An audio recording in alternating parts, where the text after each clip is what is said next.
Okay, let's unpack this a bit. Imagine finding out that an institution you trusted, maybe for years, just can't operate anymore. It's a real shock, right? A wake-up call. And well, it's actually happening. In just the last year, the Reserve Bank of India, the RBI, has pulled the licenses of at least 12 urban cooperative banks. Now, for those who aren't familiar, these are often smaller community banks, sometimes member-owned. So today, that's our mission. We're diving deep into why these specific banks are failing. We want to understand what phrases like systemic vulnerabilities really mean on the ground. And, probably most important for you listening, how safe is your money when things like this happen? This is honestly pretty essential stuff for anyone curious about the financial system, and we've got some great source material to help us make sense of it. Exactly. Yeah, we've gathered quite a bit. We're looking at official RBI actions, the regulatory stuff, plus detailed financial health reports on these banks and breakdowns of how depositor protection actually works. Our goal is really just to pull out the key pieces of information, the nuggets, to help you get a clear picture of what's, frankly, a complex situation. Okay, perfect. So let's start right there. Why?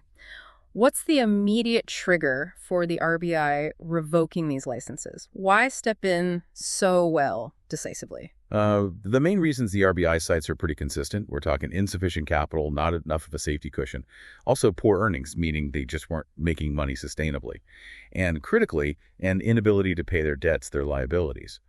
But what's really interesting and concerning is that the RBI often points out these aren't just isolated screw-ups. They often reflect these broader vulnerabilities, things inherent sometimes in the cooperative model itself. Broader vulnerabilities, like what specifically? Well, things like maybe being too reliant on a very local economy or having less access to diverse funding compared to, say, big commercial banks. And sometimes, governance issues can crop up, making them slower to react to market shifts or new rules.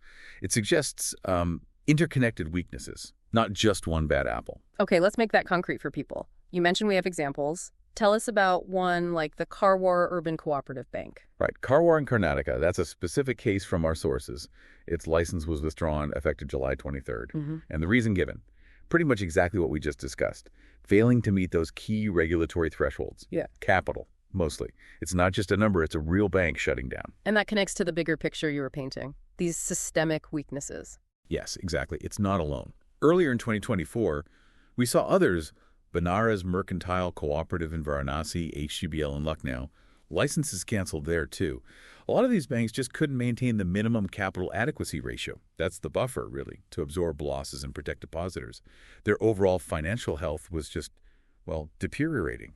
The RBI basically concluded that letting them continue would put depositors' money directly at risk. Now, what I find really interesting from our sources is that it doesn't always end in a full license cancellation, right? Sometimes there are issues bubbling up before that point. Tell us about the New India Cooperative Bank case that seemed a bit different. Yes, that's a good example. New India Cooperative didn't have its license canceled, not immediately anyway. It faced what are called supervisory restrictions. But it absolutely highlighted these vulnerabilities. In that case, there was a significant alleged fraud involved, something like 122 crore rupees. Wow, 122 crores. So what did that mean for the people banking there, the depositors? Well, immediate consequences. Things like moratoriums on withdrawals, meaning people couldn't access all their money right away, maybe only small amounts.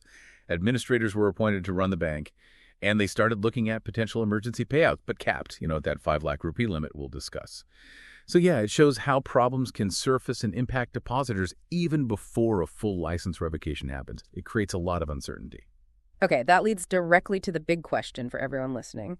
What does this all mean for you if you have money in a bank, maybe even a cooperative bank? How safe are deposits in India? Right, the crucial question. And this is where the Deposit Insurance and Credit Guarantee Corporation, the DICGC, comes in. It's a subsidiary of the RBI. The absolute key detail here is every single depositor is insured up to 5 lakh rupees. That's 5,000 rupee. Right. And importantly, that includes both your principal amount and any interest you've earned.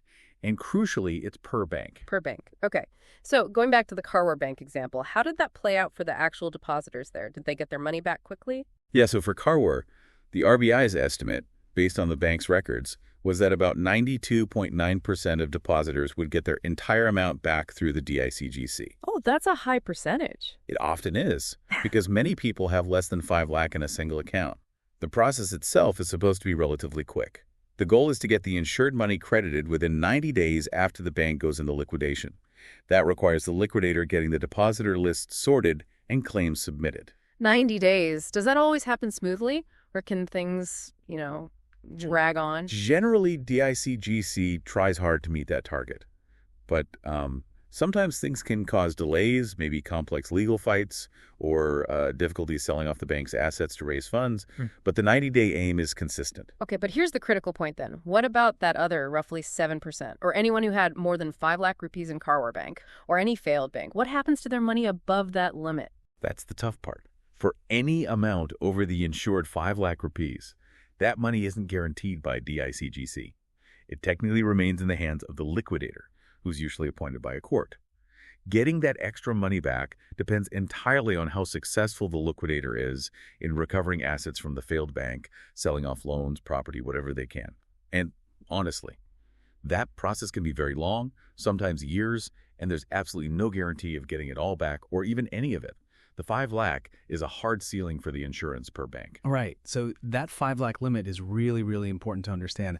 Is there any talk, just out of curiosity, about whether that limit is still enough given, inflation and costs today? Oh yeah, that's a constant discussion in financial policy circles. Is 5 lakh adequate? It was increased significantly a few years ago, actually. Yeah. There's always a debate. It's a balancing act protecting most small depositors versus managing the total potential cost of the insurance fund if many banks failed. So yes, the discussion is ongoing. Hearing about these specific banks like Karwar, it just reminds you how connected these institutions are to local communities. It's not just numbers, it hits people directly. So just to kind of wrap up the main points we've covered today, we've seen the RBI taking pretty firm action, cracking down on urban cooperative banks that don't have enough capital, aren't earning properly, or can't pay their dues. It's about protecting the system's stability. And we've really highlighted the role of the DICGC. That 5 lakh rupee safety net is absolutely vital for depositors. Absolutely. I think the single most important thing to take away is this. The DICGC is a crucial safety net. It covers the vast majority of depositors fully. But, and this is the key but, understanding its limits, especially that 5 lakh ceiling per bank, is really essential for your own financial planning and awareness. Being informed is critical. Yeah, definitely. And that actually leaves us with a final thought, something for you to consider. In a world where, let's face it, financial systems are always changing, always facing new kinds of challenges, how does understanding these safety nets, like the DICGC, actually empower you? How does knowing this help you make smarter, more informed choices about where you put your money and how you manage your financial security? It's definitely something worth thinking about.